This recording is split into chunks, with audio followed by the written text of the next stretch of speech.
On se souvient peut-être de cette troupe itinérante de chanteurs américains qui sont passés par notre village l'année dernière et qui répétaient leur spectacle de chant choral dans nos églises avant d'aller sillonner les salles municipales et les temples de l'Oregon jusqu'à Seattle pendant tout l'hiver. Eh bien, les mêmes sont repassés après le 15 août, là, et nous avons un peu discuté au café après le spectacle, et notamment avec un vieux type tout maigre, à tête d'Irlandais, qui nous a parlé de Trump et du G7. Comme tous les Californiens aisés, il était assez anti-Trump, mais il avait très bien compris la situation et il a parlé avec notre jeune Vladimir qui passait, vous savez, ce jeune d'ici dont la mère ukrainienne a épousé un type de chez nous, il y a assez longtemps, dans les années 90, eh bien, l'Américain a commencé par nous dire que le président Macron essayait en ce moment de jouer les jokers dans la négociation internationale en allant rencontrer Poutine à toute allure, comme ça, en douce, avant la rencontre générale. Et il a ajouté, c'est exactement le genre de truc. Il a dit le kind of trick, c'est-à-dire le tour de passe-passe en tourloupe que Trump déteste absolument et qui le rend furieux parce que l'autre, là, le Macron, fait ça pour lui dire, moi aussi, je suis un dominant, mais comme je suis pas assez fort, je me sers de quelqu'un d'autre contre toi.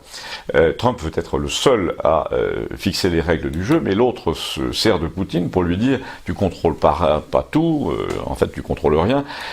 donc vous pouvez être sûr que Trump va se venger en faisant une sortie publique dans 3 ou 4 jours sur le thème ceux qui se croient assez malins pour jouer perso et pour donner des leçons devraient d'abord régler leurs problèmes de gilets jaunes, si vous voyez ce que je veux dire, avant de repenser la géostratégie mondiale et d'instrumentaliser les ennemis de l'Amérique. Et à ce moment-là, le jeune Vladimir, donc, qui se trouvait dans le bar avec un copain, nous a étonnés, d'abord parce qu'il parlait assez bien l'anglais pour préciser ce qu'il voulait dire quand le Californien ne comprenait pas, mais surtout parce qu'il a dit, c'est Poutine qui utilise le président français comme fusible, c'est lui qui tire les ficelles, et il l'envoie au front. Il a très bien compris que Macron, en lui donnant une chambre d'amis à Brégançon, cherche à utiliser l'un des grands mâles dominants contre l'autre, faute de faire le poids lui-même, et Poutine a donc prévu que Trump allait s'énerver contre ce petit mec qui se mêle de tout, et dans cette affaire, la Russie va passer pour un pôle de stabilité mentale, une fois de plus, alors que dans le camp adverse, on fait n'importe quoi, on ne parle pas d'une seule voix, on dit oui et non dans la même phrase, et on s'agite beaucoup. Alors là, l'Américain a répondu, en bon Californien bien libéral,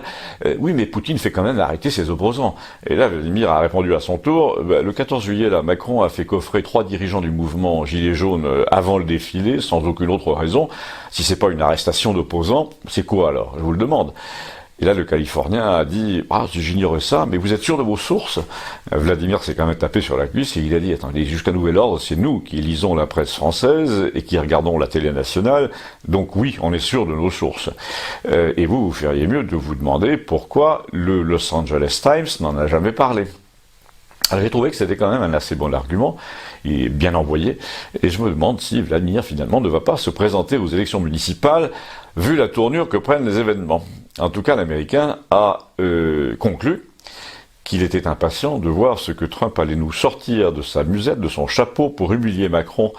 pendant la rencontre de Biarritz,